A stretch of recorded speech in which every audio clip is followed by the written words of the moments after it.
Hi guys, welcome to Palace to the Core. My name is Stephen Dawes. Thank you for joining me. Thank you for supporting the channel.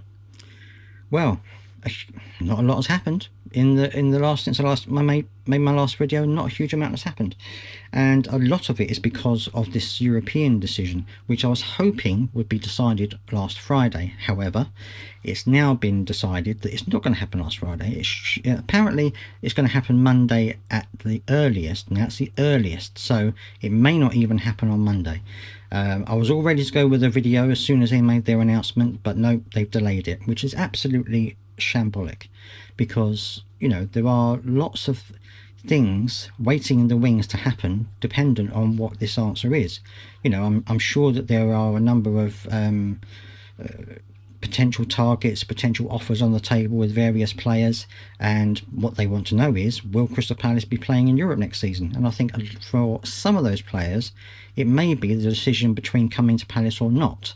And also, of course, you have to think about other situations, about loaning players. Do you loan players or not? Because, do we need to have the cover because we're going to be playing in Europe, or are we not going to need the cover because we're not playing in Europe? So, there's lots of things going on here. John Textor has all but sold his stake in the club now, so I don't see any reason why they couldn't have made that announcement on Friday. But UEFA being what they are, they have decided to hold the vote, which is really, really frustrating.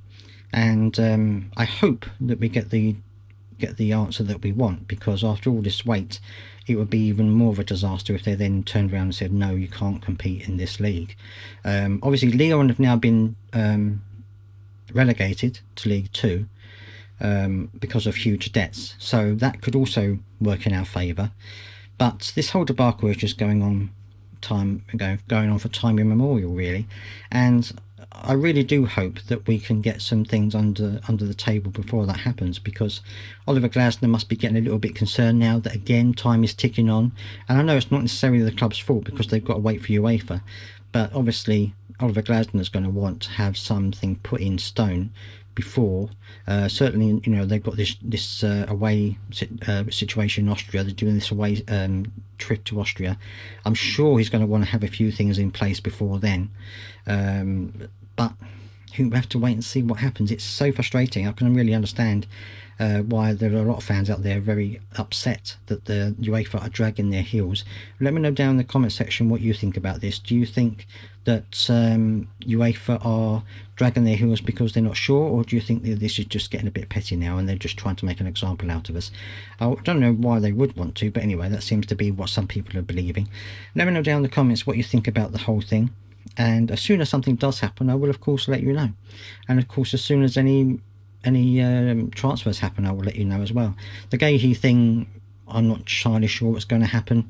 It seems to be dragging on a little bit. A lot of people say Guéhi doesn't want to go to Liverpool, so it's all up in the air at the moment. Nothing from Fabrizio Romano about anything Palace related recently, but as soon as anything does happen, I will let you know. Until next time, I'll see you then.